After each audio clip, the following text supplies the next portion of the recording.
Welcome to the Aledo Bearcats Coaches Show podcast from Real Country 92.1 Hank FM. Brought to you by H5 Sports Barn in Aledo. Recorded live every Monday night at 7 from the new Jake's Burgers in Aledo. And now, with Aledo Bearcats head coach Robby Jones, the voice of the Bearcats, Kevin Lonnquist. In this third quarter, Thompson to throw, pressure's on, avoiding a tackler, and he won't run to the second one. The ball is out. The Bearcats trying to come up, and they do have it. It's Boogie Owens, 30, 20, 10, 5, touchdown. 53 yards on the fumble return for the Bearcats. And that's one of the two defensive touchdowns that the Bearcats scored in this past Friday's 38-13 victory over Justin Northwest. The Bearcats now run their national record consecutive district winning streak to 112, something we're not going to talk about anymore with Coach Robby Jones. But we want to welcome you to the Aledo Coaches podcast show here every Monday, except for next week, but every Monday here at Jake's here off 1187. Our thanks to our friends at Jake's for making this possible throughout the course of the 2023 season. I'm Kevin Lonnquist, the voice of the Bearcats, joined by head coach Robby Jones. Just a quick reminder that next week's show will be next Tuesday, not Monday. Next Tuesday, not Monday, because next week is homecoming and the parade is next Monday. So we're going to have it on Tuesday. But again, also our thanks to our friends at H5 Sports Barn for supporting this weekly podcast. And so, Coach, let's jump right into it. The Northwest game, 38-13. Had a chance to look at the film, break it down on Saturday, show it with your players. What were some of your major takeaways from that game? Major takeaways was, offense, we didn't play well. And the guys saw that in video, and some of them were really embarrassed. We actually got a text from one of our receivers, said, "Coach, I will never play that way again."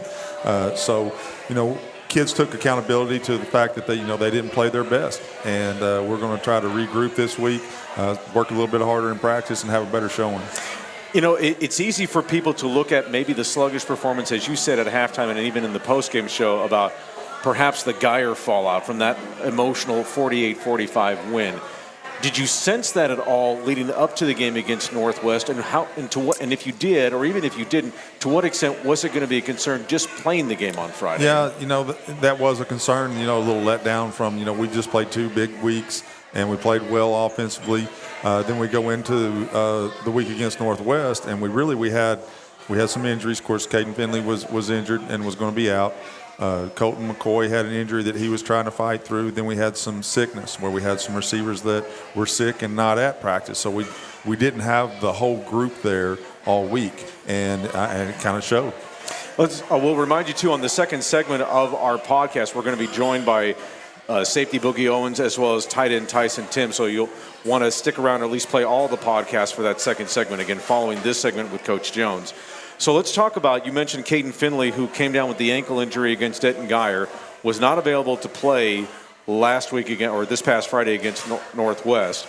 In your mind, when you don't have that big vertical threat out there, to what extent does that change the dynamics of your passing game, or just at least not having the threat of him out there? Right. It changes it a little bit. We were playing Colt was out there some, but again, he was fighting an injury, so he wasn't out there as much. So we had some backups out there. So, the threat of, Caden going deep on you wasn't there, and it hurt us some.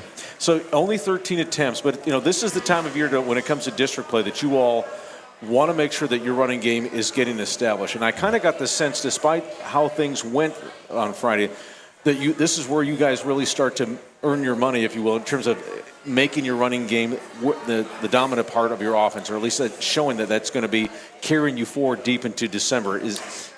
Am I wrong in saying that, or how do you define that once district play starts and how you emphasize your running game or make it a major factor of it? We always want to make sure that the running game is running well, because that's what drives our offense. People have to stop the run. And when they load up to try and stop the run, then that opens up some passes for us.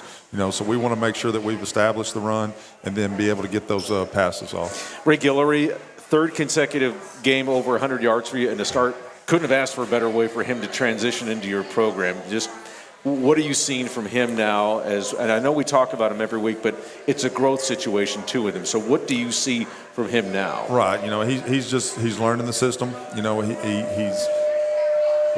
got an idea of what he's doing, And, he's picking up on some things and, getting better each and every week. Let's talk a little bit about as far as, this defense. 2 touchdowns on Friday, and they already have exceeded the 2022 defensive point total. They have 21 points scored this year. They had the touchdown in the season opener against Parish Episcopal on Devon Key's pick 6, the 2 touchdowns on Friday. I want to ask you a little bit about the defense and how it becomes an offensive contributor. And to what extent does that impact how you all, or at least prepare your season to have the defense being opportunistic so that it puts itself maybe in chances to score, or at least set up the game for short fields off of those misses? Yeah, our defense has always been able to do that for us. They've set us up in short fields, so many times to help the offense out. So that that's a big part of it. And our defensive guys were not happy with their performance from the 2 previous weeks. They felt like they were giving up too many points. So they went into the week, with a little chip on their shoulder, ready to, set the record straight and show how good of a defense they are. By comparison, so we mentioned just a few moments ago that this defense has already scored 21 points.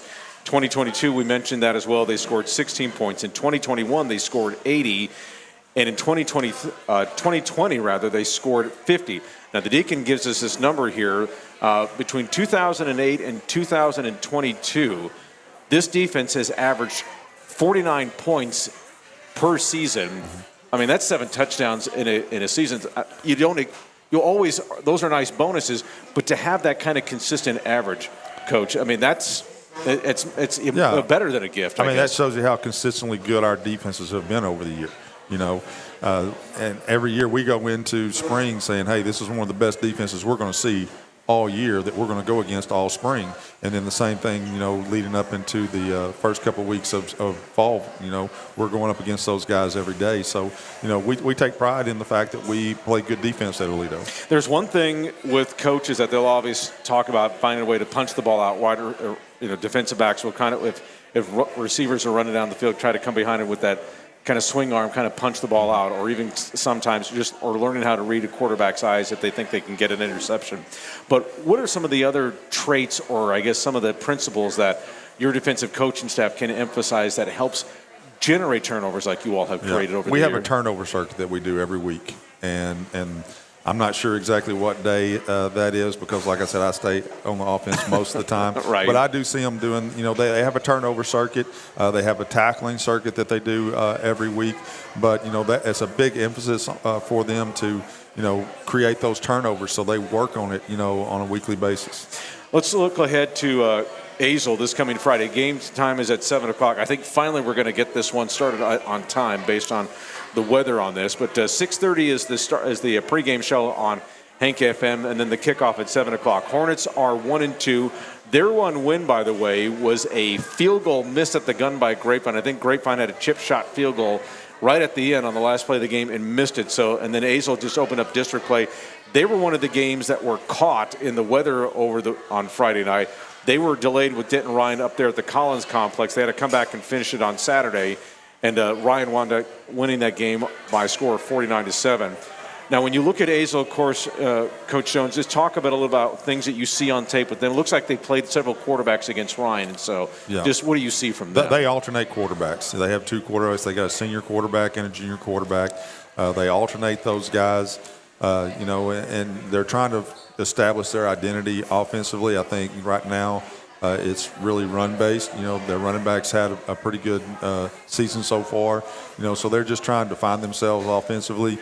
Defensively, they're running the 3-4 that they always run, and they'll slide into a 4-2 front. So, it's something that we've seen out of them for years. Devin Doris was a defense coordinator at Boswell when we were playing Boswell way back before he became the head coach at Azle. So defensively, he's kind of stayed the same.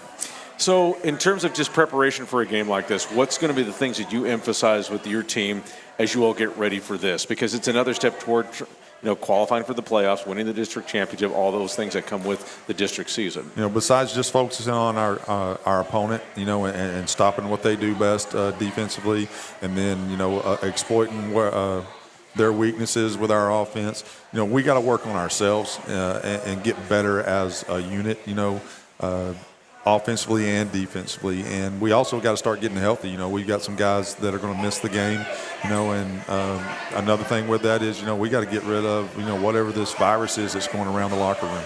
So let's talk a little bit about that. I mean, one of your key players that's out was Carson Dempsey, your defensive end. He was unavailable for Friday, and it's unclear when he's going to return. But you had Cooper Cyphers come in, and Cooper had some pretty good burn in the game against Geyer the week before, and then obviously has the 49-yard pick six. He's the move-in from Colleyville Heritage. What do you think? What are you seeing from him? Because it's not unusual for sophomores to step up at Aledo, but what do you see from him and how you didn't lose much of a step when Carson went down? Right. We knew he was a really good football player. We knew we weren't, going to lose a whole lot. Now we lost, depth, without Carson being available. But we have several, really good defensive ends, and they've all played really well the other night, and Cooper was one of the ones that played the best. What are the parts of his game that did he take to it pretty quickly in terms of what you all stress on defense and quick study, I guess is what I'm asking? He's really coachable, okay, and that's big, in our defense, being coachable and, learning your assignments, because we make a lot of calls out there that people don't realize, and when you make those calls, you got to be in the right spot and do the right thing, and he did that. Chase Wilburn was pinch hitting for Kai Howington on Friday. Looks like you'll get Kai back for this week's game at Azle, but in terms of just the way Chase handled that spot, what did you see there? Right, for another sophomore. We got several sophomores that are playing for us. And his first varsity start, he did a great job. He caused one of those fumbles, the fumble that Boogie picked up and carried in the end zone. Is it just something that it's just the Aledo way of doing things, that these kids just kind of understand it as they pick? I mean, some of them are come through the program throughout all their lives. Folks like Cooper Cyphers are trying to pick it up quickly. Is it just what you all teach? Is it something that their teammates share with them, or is it just how does it come about like it does? It's a lot of film study. It's a lot of working, with the coaches. We work on it all summer, so, and then of course we have spring ball to learn all the things, and then it's got to carry over into the season. All right, Coach. Well, look, we're just going to look forward to watching you guys this coming Friday night. 6:30 is the pregame show on 92.1 Hank FM. And then the kickoff between the Bearcats and the Hornets will be at 7 o'clock at Hornet Field. So a little bit of a battle of Parker County there. And always appreciate the time. Good luck to you guys on Friday. And we'll look forward to watching you guys on that time. All right, thanks a lot. All right. Robby Jones, the head coach of the Aledo Bearcats. In our second segment coming up here, we're going to be joined by tight end Tyson Timms, as well as safety Boogie Owens. This reminder that our podcast is brought to you by H5 Sports Barn, and Nye Physio and Performance can help unlock your athletic potential and elevate your game like the Aledo Bearcats with expert sports physical therapy, tailored recovery plans, and top-notch sports performance training.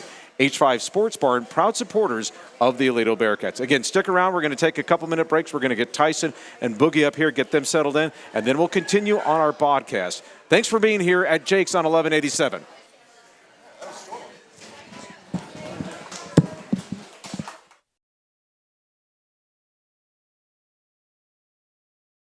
For Cyphers, he's got room to run. 30, 10, 5, touchdown, Aledo Bearcats. And that was the pick six from 49 yards out from Cooper Cyphers that helped the Bearcats. Their second defensive touchdown in that 38-13 victory. We're happy to have you back for segment 2 of the Aledo Coaches Show podcast. We're now joined in this second segment with safety Boogie Owens and tight end Tyson Timms. Everyone give him a round of applause for joining us here tonight. First of all, we want to get you up to date on a couple things involving Aledo alumni. Wide receiver Money Parks, who plays at the University of Utah. The Utes were down in Waco this past Saturday taking on Baylor. He had 3 catches for 33 yards. You may not have known this, but in the opener against Florida the week before, he caught a 70-yard touchdown pass in the opening play of the game for the Utes. And then former quarterback Braden Fowler Nicolosi was just announced today that he will get his second career start this coming Saturday when Colorado State plays at Colorado. Fowler Nicolosi was 13 of 20 for 210 yards and 2 touchdowns at Washington State when the Rams played there. So just a little update on both those Aledo alumni football players making their way in Division I college football. these two would certainly like to play at the Division I college football level. We'll get to their recruiting situation here in just a minute. But guys, thanks for being with us. I appreciate your time. Thanks for doing this. Yes, sir. Thank you. So Boogie, let's start with you. The 2 turnovers on Friday night. Let's talk first of all about the interception, because that was kind of a read. Just take us through that interception that you saw and how that play unfolded in front of you. Well, I watched film, so I already kind of knew that there was going to be backside glance. So I just kind of sat there, and he basically just threw the ball right to me, and I went and made a play. Is that kind of like where you kind of stare him down, or he stares me, or he's staring down a spot where he thinks his receiver is going to be? Yes. And then is that any kind of deception that you're using there so that you kind of, if you see that, you can sneak over there and make that play? I kind of went to the left a little bit and then ran right to the spot I knew he was going to throw to, right where the glance was going to be, right where he threw to. Okay, so the other things, let's take, and then of course that followed a couple plays later on the 41-yard touchdown pass from Haas to you. We'll get to that in just a few moments, Tyson. But let's talk about the scoop and score, too. He's running for his life. Letty Thompson gets it punched out from behind. Right place, right time? Or how did you kind of see that play unfold there? That's exactly what it was. I was in man coverage, so I didn't really know what was going on.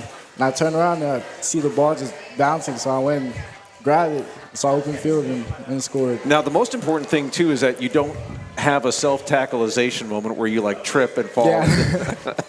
I was worried about that a little bit, but it didn't happen. All right, so, Tyson, let's talk a little bit about you in terms of the 41-yard touchdown reception. Your first big play of the season. I know there were a couple of other moments where it was close, but let's talk about the 41-yard touchdown passes. You're getting connected with Haas on that play, because you guys obviously want to take advantage of the field position and kind of go for that emotional high off that. So just take us through the play. Sir. So the drive before, we ran that exact same play, and the safety came crashing down, and I was able to get underneath, and I was open, but Haas got pressure and had to throw it away. And we went back to the sideline, and I told Coach Williams, like, hey, we need to go back to that play. I'm open. If you give me the shot, I'll go and score. And we go. Coach Williams calls the play. And the safety, instead of crashing down, he kind of went over the top. So I had to work around him. And Haas just threw a perfect ball, allowed me to go make a play, and I came down with it. Yeah, you had a guy draped on your back, too, on that. And so when you have that kind of, if you will, disturbance where someone is hanging all over you, the concentration, take us through that, because you're trying to focus on the ball. You got a guy on you, and you're trying to actually run the route the correct way. So you got 3 things working there simultaneously. Yes, so sir. take us through just the mental challenge of making that play and executing it. Well, I got to get past the guy, and then I see the ball's in the air, and I know there's somebody on my back, and at that point I just have to go make a play. Like I can't focus on, oh, he's behind me. Like I just have to work past that. It's just an obstacle. I just have to work past it, go up, grab it, and come down with it. Well, it was a big play, too. I mean, the longest pass play of the game for the Bearcats in that victory. Let's go back to you for a second, Boogie. Okay, so 2 turnovers in this game. Those are fun when you get it's fun to get 1, but when you get 2, I mean, is that kind of like, how exciting is that when you have that kind of opportunity? It was very exciting. No words could explain it. I was excited. It got the team hype, so yeah, it was great. Now, last year you created 3 turnovers. You had 1 interception, 2 fumble recoveries. So I don't know if this is something where the ball finds you or if it's – so he has 5 turnovers that he's created in just a little more than a year. We're talking 19 games of football here at Aledo. I want to talk to you about, is it right place, right time? Is it instincts? Or how would you define just the fact that you've been able to put yourself in this position? Because that's a lot of turnovers for one player in 19 games in a high school career. I think it's a little bit of both, because, you know, in the fumble recoveries, it kind of is just right place, right time. The ball just being right in front of you and going to take or make a play and grab it. But on the interceptions, I think it's more just studying film and studying the quarterback and knowing what he's going to do, what the routes are. Just, knowing when he's going to throw it. So you were banged up a little bit before the season got started. I mean, how physically, how are you doing now? I'm doing great. I tweaked my ankle a little bit. It was kind of like the same thing I did last year. when I had that little high ankle sprain. Oh, yeah. Okay. Yeah, I do remember that. Okay, but everything good to go now and 100%? Yes, sir. Okay, good. Okay, Tyson, obviously you, coming back to you, you followed a really good tight end in Jason Llewellyn, who's now at the University of Oklahoma, as, if you will, his understudy, or just learning how he played the position. And he came up with some ridiculous catches, too, as we all saw. And you've had your fair share, and I'll get to what last year was like for you. But just learning under Jason, what was that experience like? And just understanding the nuances that take the position. First, you got to be a blocker, then you got to be a pass catcher, and you've obviously have the team concept. But just what did it mean to work under him and just learn about how he played the position? Yeah, well, first of all, I'm thankful because most upperclassmen aren't that open to taking some underclassmen under their wing. But Jason, I mean, he changed the tight end position at Aledo. And I was able to see it firsthand, and there'd be questions and stuff that I'd have about like what I'm supposed to do on this, how am I supposed to block this, if I'm in a certain situation, how I'm supposed to do this. And he just taught me everything. Like he taught me where to be on blocks, how to lead the team, what to do when, like you said, in contested catches, like how to just focus on the ball and not the surrounding stuff. He taught me so much, and I'm so thankful for that. So let's talk a little bit about your emergence last year, because it was a bit of a slow start. And then I want you to tell everybody if there was a catch, maybe a moment or something along those lines during the course of the 2022 season where you felt like, I've arrived, or I can do this, in your mind. If there was that moment for you, when do you think that was? That's a great question. I'd probably say the Colony, when I had that, I was running the corner route, and I had that one-handed catch. It was like behind me.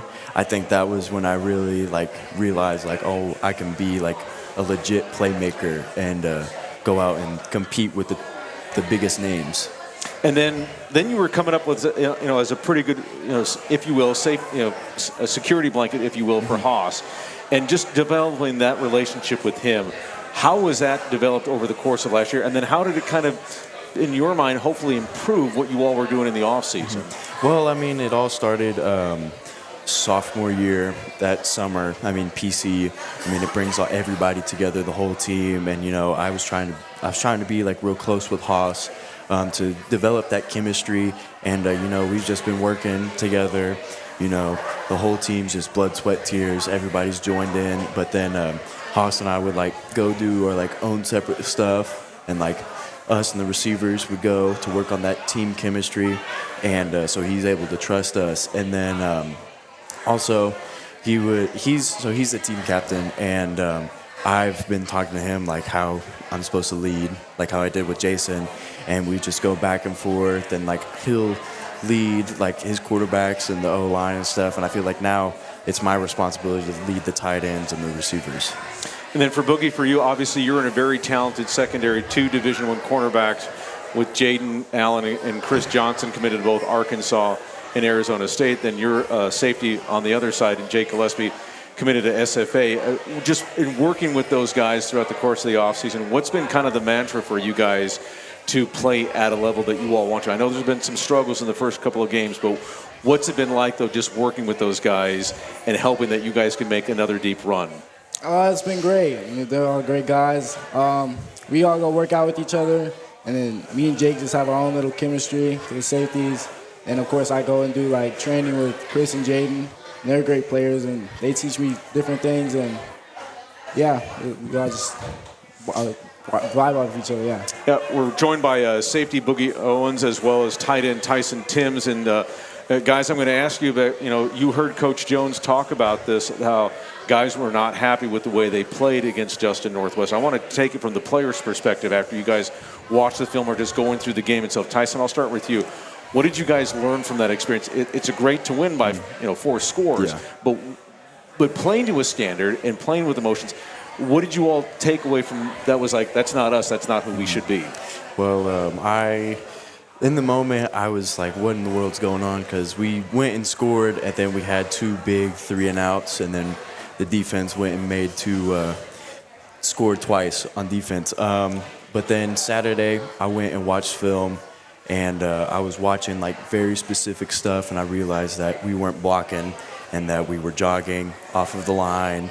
And I was really, I don't know how I felt about that. Like, I know that's not how we play and that's not how we're coached. And I just feel like this week we have to go full speed no matter what, no breaks, so that doesn't happen again. Boogie, what were your thoughts about just watching it on film on Saturday? I thought defense did pretty well. We went out, we made plays. The first two games, we needed a little bit of work. So against Northwest, the defense really locked in, and we went and made plays. So let's talk about this coming week going to Azle, Parker County foe, and obviously they've had some struggles this year, 1-2, but they do have a win. When you prepare for a team like this, because this is pushing toward the playoffs, what's the mentality of the work ethic leading up to the week? Boogie, we'll start with you. Really just not to underestimate them. I feel like we underestimated Northwest a little bit, and they came in and played a good game. Really worked hard. They surprised us. So we're just going to lock in for Azle, not treat them any differently than we would as a higher team that, I don't know, that would be better. But, yeah, I just think just not underestimate them. And then for you, Tyson. No, I'd say the exact same thing as Boogie. I think with Northwest, we underestimated them. And, past 2 years they've been playoff teams, and we went in there thinking it was going to be sweet and just coast through it, and we were completely wrong. So I think this week we really have to hunker in and prepare for them like they're a Denton guy or a Parrish, so that we don't have a mess up like we did last week. All right, guys, thanks very much on that. Okay, so let's talk a little bit about the recruiting situation. As many of you know, Aledo has 7 Division I commits that are either at the P5 level or at the FCS level. These two gentlemen are trying to make their way into the college situation. Boogie, let's tell the fans about your recruiting situation, the offers you may have, and the schools that are talking to you right now. I have 2 offers from Centenary and ECU, and then right now I think my biggest recruiting where they're talking to me is SFA.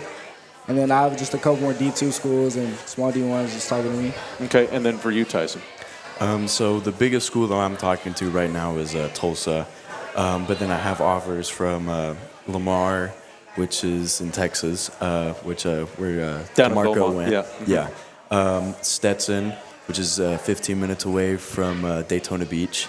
And then Valparaiso, which is up in Indiana. And then I have a couple smaller D2, D3 schools that have offered. So when you get these offers, and they're great to get no matter what level of college, because the both of you want to play at the next level. But there's always that aspiration to try and play to a level that maybe it can improve your situation. So team goals notwithstanding, what do you hope to do this year, Boogie, as far as maybe improving your situation to maybe where a Stephen F. Austin could offer you, or somebody else, maybe a Sam Houston State or Lamar or something like that? What do you think you have to do this year in order to maybe get someone's attention or something like that?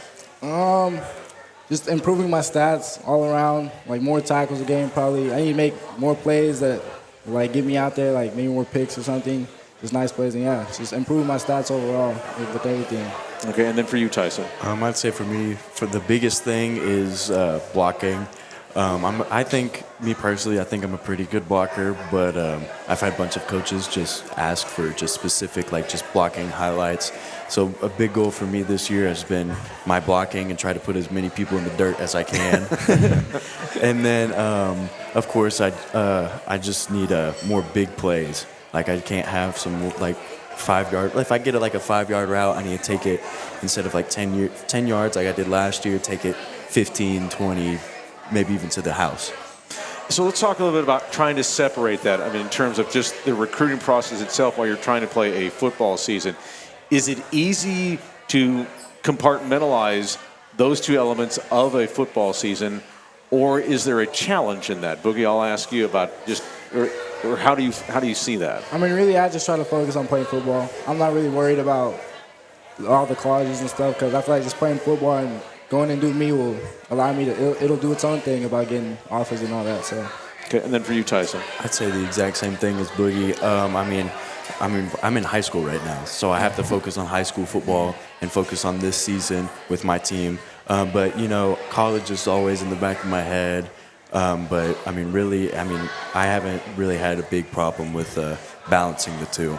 Talk to your coaches about when this started to happen for you guys. Did you ever talk to your parents, talk to your coaches about what's the best way to handle this, or how did you guys kind of go about this? Tyson, I'll start with you about just advice on something like this. Yeah, I talked to both the coaches and my parents. I'm the oldest sibling, so this is something brand new. So I had to talk to lots of people. I had to talk to my parents, coaches, and then other people that have had the same experience as me. And I'm just trying to learn from every single person to figure out what I'm supposed to do in this process. And Boogie, I think your brother went through all this, and so to what extent did his value of just going through his own process mean to you? It meant a lot, and he's teaching me many things. He's guiding me on what to do, and so is my parents. My parents want me to go more on like an academic route, makes my education's right. But yeah, my brother helped a lot in my decisions. For you guys, just goals for this year. Obviously it's the idea of trying to get to play the Saturday before Christmas, but what kind of standard of play, as we turn it back to the team itself, but standard of play do you think you guys want to get to, and what is it going to take to get there? Tyson, we'll start with you, but just that standard of play. Mm-hmm. Well, of course the goal is to go win state. That's the culture around here, but for us to get there, we have to focus and we have to go 100%. Like I said earlier, we can't take off, even if it's practice and it's against a team that we think we're gonna go steamroll. It doesn't matter. We have to focus and lock in on all of those, because we can't have something like last week happen after a big win against Denton Geyer and then take off against a playoff team, because if we do that in the playoffs, it'll bite us in the tail. And then for you, Boogie? Same thing. We just have to keep working really hard. Can't let off at all. Yeah. All right. That is senior tight end Tyson Timms. That is senior safety Boogie Owens. Guys, thanks so much for being here, and congratulations on your start. We look forward to watching your efforts throughout the course of the season. Give it up for both Tyson Timms and Boogie Owens. And again, we want to remind you that next week's show here at Jake's off 1187 will be coming to you next Tuesday at 7 o'clock. Next Tuesday, because next Monday is homecoming week, and that's going to be the parade. So join us here at Jake's. By the way, we are going to think about maybe trying to get this thing moved to the patio, since it's starting to finally cool down. And so we'll see how that all kind of turns out. But if you all want to come and watch college football, this is a great place to come to. 31 TVs, and of course, on Monday nights, starting to now, you're going to see the Monday night football game as we're watching the New York Jets and the Buffalo Bills go at it. And then, of course, the Monday Night Football schedule throughout the course of the year. So, again, make your plans Tuesday next week and then every Monday after that. But, again, the Bearcats will be on the air this coming Friday at Azle. 6:30 is the start on Hank FM with the pregame show. And then the kickoff is at 7 o'clock. Want to remind you, too, that H5 Sports Barn and Nye Physio and Performance can help unlock your athletic potential and elevate your game like the Aledo Bearcats. With expert sports physical therapy, tailored recovery plans, and top-notch sports performance training. H5 Sports Barn, proud supporters of the Aledo Bearcats.